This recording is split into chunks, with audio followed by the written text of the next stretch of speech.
6 సార్లు వరుసగా గెలిచిన సీనియర్ ఎమ్మెల్యే ఆయన. మంత్రిగా అధికారంలో ఉన్నా ప్రతిపక్షంలో ఉన్నా ఆయన శైలి ఒక్కటే. భారీ అనుచరగణం ఉన్నా అధిష్టానానికి విధేయుడు. ఆయనే జేసీ.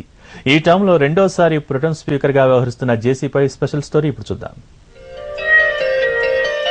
జూటూరు చిన్న దివాకర్ రెడ్డి అంటే ఎవరికీ తెలియదు. కానీ జేసీ అంటే ఏపీ రాజకీయాల్లోనే ఒక ప్రత్యేక మార్క్. పార్టీకి విధేయతను చూపుతూనే పదవులను బహిరంగంగా కోరుకోవడం జేసీ స్టైల్. వరుసగా 6 సార్లు ఎమ్మెల్యేగా విజయ పరంపర కొనసాగించిన సీనియర్ నేత జేసీ దివాకర్ రెడ్డికి మరో గౌరవం దక్కింది.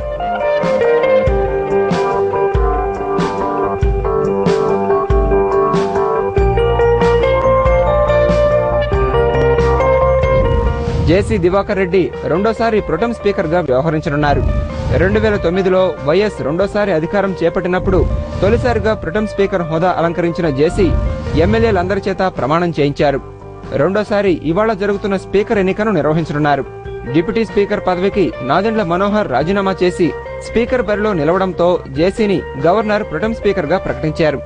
ఈ హోదాలో పులివెందుల ఉప ఎన్నికలో విజయఢంకా మోగించిన విజయమ్మ చేత ప్రమాణ స్వీకారం చేయించారు జేసీ.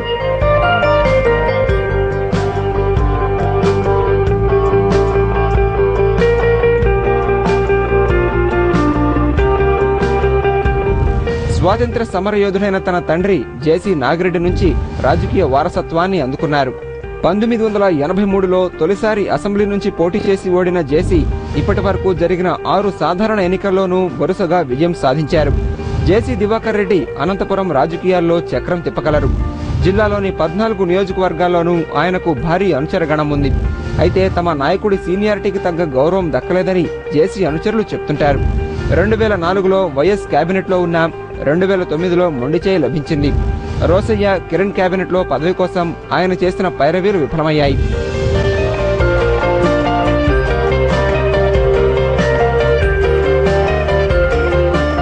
తొలినాళ్లలో వైఎస్ కు వైరువర్గంగాను, ఆయన మృతి తర్వాత సంతకాల సేకరణలో జాగ్రత్త వహించిన జేసీ అధిష్టానం మనసుకు తగ్గట్లు మసులుకుంటున్నారు.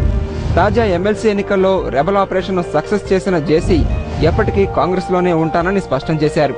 త్వరలో జరగబోయే మంత్రివర్గ విస్తరణపై ఆయన అనుచరులు ఆశలు పెట్టుకున్నారు.